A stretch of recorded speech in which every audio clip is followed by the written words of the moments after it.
یزید کے لیے بڑا نرم گوشہ رکھتے ہیں، جیسے یزید نے دکان کھول کے دی ہے۔ ہم تو جب بھی کہیں گے تو ہم ایک ہی نعرہ لگائیں گے، پہلے کہیں گے حسینیت زندہ باد اور یزیدیت، اور صرف یزیدیت مردہ آباد نہیں، ہر دور کا یزید مردہ آباد، ہر دور کا۔ وہ جو ایک تھا نا وہ تو مر گیا نا، اب جو دین میں بگاڑ پیدا کرے گا وہ اس دور کا یزید ہے۔ جو آپ کو اہل بیت سے دور کرے وہ اس کی روحانی اولاد ہے۔ تے نہ اولاد دے نیڑے جانے ہیں تے نہ پیو دے نیڑے جانے ہیں، جدوں رہنا ہے تو سیداں دے نیڑے رہنا ہے۔ سیدھی صاحب گل ہے جی، ٹھیک ہے نا جی، ایک کوئی فیصلہ ہے جی۔ شیعہ سنی جھوٹی گل ہے، سدھی سدھی سن یزیدہ، میرا دل حسین دے والے۔ ان جابرن، حدیث کا استقبال کیجئے ذرا سبحان اللہ کہہ کے۔ ان جابرن، حضرت جابر آقا کے غلام ہیں۔ یہ وہی غلام ہے جو حضور کے سامنے کھڑے ہو کے پوچھ رہے تھے آقا کچھ پوچھنا چاہتا ہوں۔ بھائی جوانوں ذرا میری طرف توجہ رکھنا، فرمایا پوچھو۔ آقا ذرا بتائیں تو صحیح، اللہ نے سب سے پہلے کس چیز کو بنایا؟ نہیں، میرے آقا نے فرمایا بھئی مجھے کیا خبر، میں تو ابھی پیدا ہوں نا۔ میرے آقا بھی موج میں آئے اور فرمایا جابر تو کتنا خوش قسمت ہے، سوال بھی اس سے کر رہا ہے جسے اللہ نے سب سے پہلے بنایا۔ اب سنیے، ان جابرن، میں آپ کو رسول پاک کے صحن میں لے کے جانے لگا۔ جو مدینے جانے کے لیے تیار ہو گیا نا جی، بالکل میری طرف متوجہ ہو کے ذرا آقا کے نام کی حدیث کا استقبال کرنے کے لیے ایک ایک لفظ اپنے سینے پہ لکھتا جائے۔ ان جابرن رضی اللہ تعالیٰ عنہ قال، جابر کہتے ہیں، شاہ جی جابر کہتے ہیں میں آقا کے کمرے میں داخل ہوا،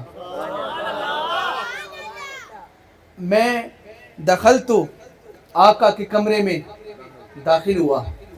کہتے ہیں جب میں آقا کے کمرے میں دخلت علی النبی صلی اللہ علیہ وسلم، جب میں حضور کے کمرے میں داخل ہوا، میں بار بار روک رہا ہوں اس جملے کو تاکہ اگلے جملے کے لیے آپ تیار ہو جائیں۔ میں آقا کے کمرے میں داخل ہوا، کہتے ہیں میں نے عجیب منظر دیکھا کہ آج مصطفیٰ چل رہے ہیں کمرے میں، آج مصطفیٰ کمرے میں چل رہے ہیں، آج مصطفیٰ اپنے کمرے میں چل رہے ہیں۔ جے تے احسان صاحب ہے گل ادھیاں نے میں سمجھنا صرف ایک دو علماء نے سنی ہوئے گی، انہاں نے نہیں، کیونکہ ہر گل سنائی نہیں جاندی، میں سنان آیا ہاں۔ لوکی ٹردے نے دو پیراں تے، کنیاں تے جی؟ جڑا دو پیراں تے ٹردا بولو، کنیاں پیراں تے جی؟ دو پیراں تے ٹردے نے۔ تے جابر کہندے نے میں حیران ہو گیا جدوں میں حضور نو ویکھیا کہ حضور دو تے نہیں۔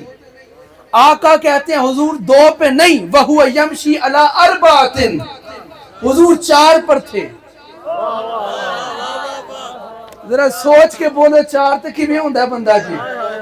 دو پہ تو سیدھا چلتا، چار پہ تھے۔ مراد کیا؟ جابر کہتے ہیں دونوں ہاتھ حضور کے زمین پر، دونوں گھٹنے حضور کے زمین پر، اور حضور چل رہے ہیں کمرے کے اندر۔ آقا چل رہے ہیں کیسے؟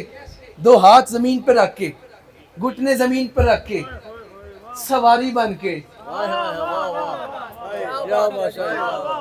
سواری بن کے، ہاتھ زمین پر، گھٹنے زمین پر، اور سواری بن کے میرے آقا کمرے میں چل رہے ہیں۔ جب چلتے چلتے جابر نے دیکھا، جابر کہتے ہیں حیران ہونے والی بات یہ بھی تھی کہ آقا چل کیسے رہے ہیں؟ کہتے ہیں اس سے اگلی بات اور حیران کرنے والی تھی۔ وہ کیا تھی؟ جابر کہتے ہیں آقا تو چل رہے تھے، وَعَلَىٰ ظَهْرِهِ الْحَسَنُ وَالْحُسَيْنُ، اور حسن و حسین بھی نانا پہ بیٹھے ہوئے تھے۔